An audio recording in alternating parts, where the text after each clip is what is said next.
Is Olumide, and I'm a Christian. I'm a Yoruba. I'm from Ogun State. I was born and brought up in Lagos State, Mushin precisely.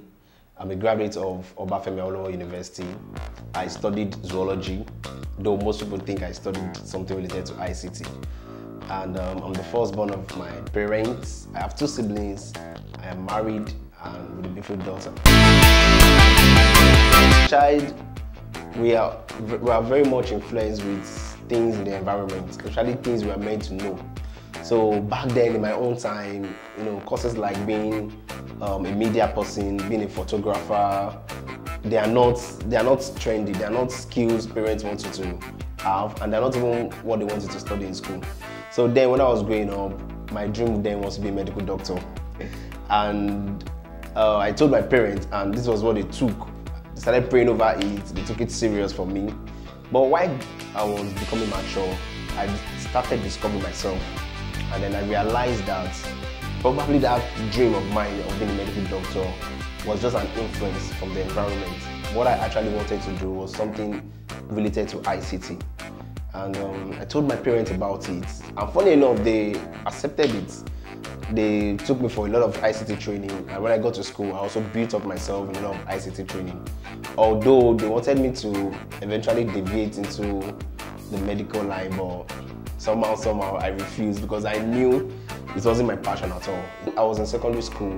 Before going to SS1, they took me to a business center to learn the computer.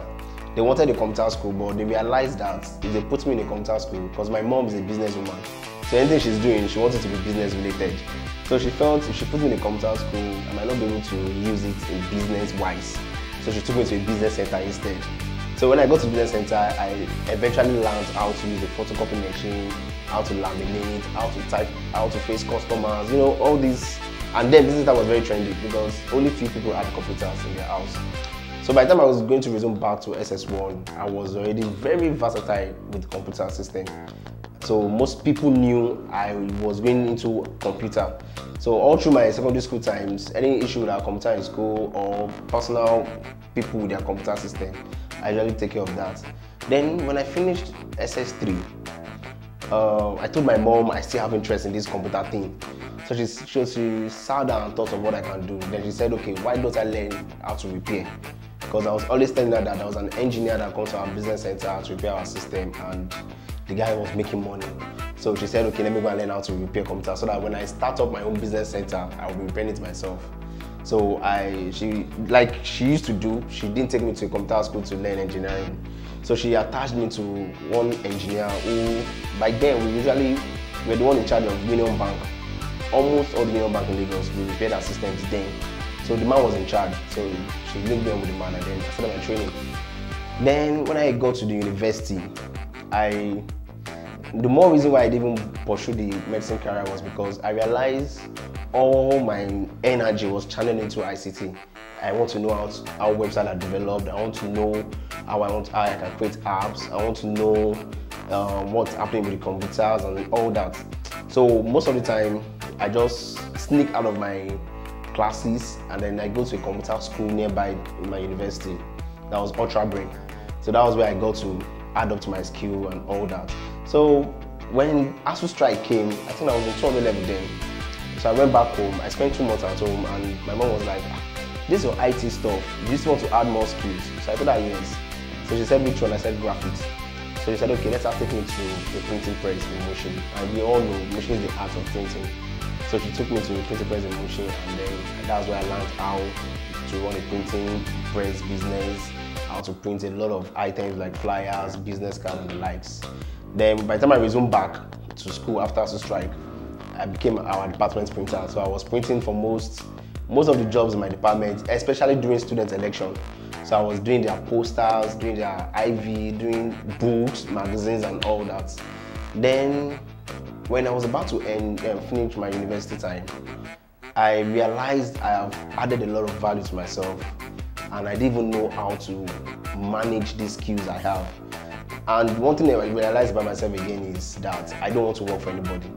Because the way my mom has put me through all these business things, I really felt I want to be an entrepreneur. So I told my friend then in fellowship, and he gave me a video.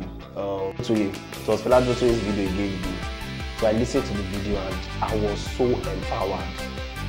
Everything in me just scaled up, just came up like, man, this is the way I want my life to be channeled. So I sat down and then I listed out those things I love to do, and I realized that I want to go back to my IT. So after school, I didn't go back home. I stayed back in the campus. Then I went back to that Ultra Brain computer school to learn under that man. That was where I really got grounded in my IT skills, because the man taught me a lot of things.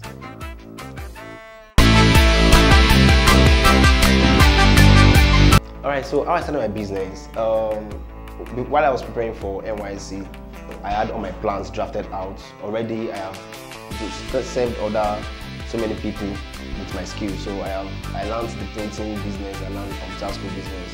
So when I was posted for service, I just executed my plans immediately. So I started with a room. It was given to me by my director where I was serving. Then I had a table and a chair. So I was going out to share flyers.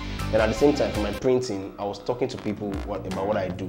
So my mom advised me to expand the business because I was just using, the way I was doing it wasn't really organized and structured. So the first challenge I had then was getting a space. Luckily, I lived around the city and I was able to get a very good space. Then she supported me, she and my dad, and then my wife now, then we were still single. She gave me a alawi, and then we added it together to the startup fee we were looking for. And I think after that, we got the space, but it was empty. There was no table, there was no chair. So it was just an empty office. So what we did was we hustled again to get one more table. So the only thing then is whenever we have the students, they sit down while we stand. Then we don't have a generator, so I will go downstairs, my neighbor, charge my laptop battery to be full, and I use it to teach. So immediately the battery is dead, we tell them, your session is over, because that was all what we could afford then. So it was very hectic. For like close to 3 months, we could not afford tables or chair there. So after a while, I think my fiancée mom asked her what she was doing with me and all that. So she explained, and they supported her with a particular amount. I really can't remember. Then my mom gave me another money again with the one we've saved. Then we got a few more tables and chair. But we had a challenge. The guy we paid to ran away with the money. We didn't see the guy again. And then, I'm a gentle guy and I don't always like people laboring in vain. So my wife told me, give him part payment. I told him no. I told her no. This guy's a young guy. He might need money to just hasten up. So I paid him everything. And funny enough, when I went to his workshop, I saw him working. I bought him food. I bought him drink just to, energize him. So the next day I went back to the workshop. I couldn't find him. And that was where we had another serious financial problem. But my wife, out of the whole struggle, got frustrated, and then she was just walking through the street and saw a policeman. So she told the policeman that she had someone duped her. Then the man asked her, do you know his brother? She said yes. So she went to arrest the brother. That was how we got our money back. So the guy did the chairs again ×2 of the chairs. So that was how we were able to start. Then by and by, we started marketing to people. We go out to market, we talk to friends, we talk to individuals, and then the printing section. So she handles the printing while I handle the computer school. So that was how the business started. The major challenge we have is funding, because printing is in 2 ways. We have those who are just contractors, they don't have the machines. Then we have those who have the machines. And due to dollar rise and everything, to get a very good printing machine right now is very expensive. And printing is in different sections. So funding, which is in terms of getting the machines, are the major challenges we're having right now. And whenever we try to talk to people about it, Nigerian system, until you're able to pitch your business to get someone who is really interested before they can start thinking of investing. So right now we're still looking for those that can invest so that we can get bigger machines to run a lot of jobs we have. The major problem within young people being entrepreneur is, number one, they don't want to serve. Everybody wants quick money. Like I said, my mom started by putting in a business center. Now, the woman I work for in the business center, I think I worked for close to a year. And as at then, I was just in JS3. So I was a very, very small boy. Then I served under a computer engineer. Now I repair most of my computers myself, except it's very, very technical. I gave it to my friend. Then I also served a motion under a printing press. Then I served with a computer school, then in the university. And in fact, I served them out so well that today, if I still see him, I can't run away. And that's another second challenge again. Whenever young people are serving, they don't put integrity into it. So a lot of young people serve in a place that maybe by the time they get to know one or two things about the skill, they are off. You don't see them again, they don't wait. In fact, the way they even live, by the time they see their boss, they are always hiding. But the way I served everybody I have worked for, if I served in a way that I and my boss still even take contracts together. So that is it. So the spirit of service is what is missing in the young entrepreneurs. And you know, the mistakes your boss, like most of the time, a lot of mistakes my boss made, I rectify them. I see them coming during my time and I rectify them quickly. My boss also started his business with his wife. So it was almost like a similar story like mine. So those things he was hindering his wife to do, which she was very good at, most especially marketing. I discovered my wife was also good in marketing, so I left it for her. So you know, when you serve, those loopholes are the things you will use to make your own success. So that's one of the things. And then endurance. After a year or two, you're not making profits, young guys are out. They want it fast. But it's not always like that. It's not like it's a motivational talk. It is not always like that. The first year you're trying to set up, so the profit is not even there. Another thing is character. There's so many times that customers will come and their attitude towards you, you just have to be low. Some of them, in fact, when you look at some of them, you'll be like, if not for business, but you have to be low. But you know, young guys nowadays, we are not patient. We are these up and down. That rough life is there. So most of them don't have the attitude to even keep customers. So these are the few things I feel most young people are fighting with when it comes to entrepreneurship. Yeah, how it's going now? You know, at times when I tell my friends right now I'm not happy with the state I am right now, they'll be like, are you sure? You see all this and all that. But you know, that's the life of someone who has a big vision. Because to me, what right now it's too small.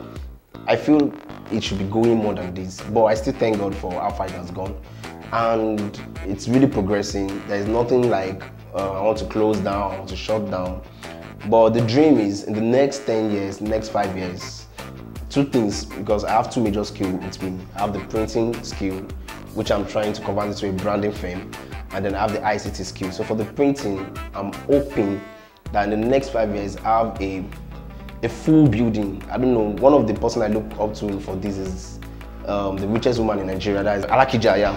She's into printing, and when you get to our office, oh my God. So I'm saying even something more than that, where I'm going to have every section. Once you enter our office, you have no reason to go out. Anything you want to do regarding media and printing is there. Then for the other skill, in the next 5 years, I'm hoping I can set up an ICT college.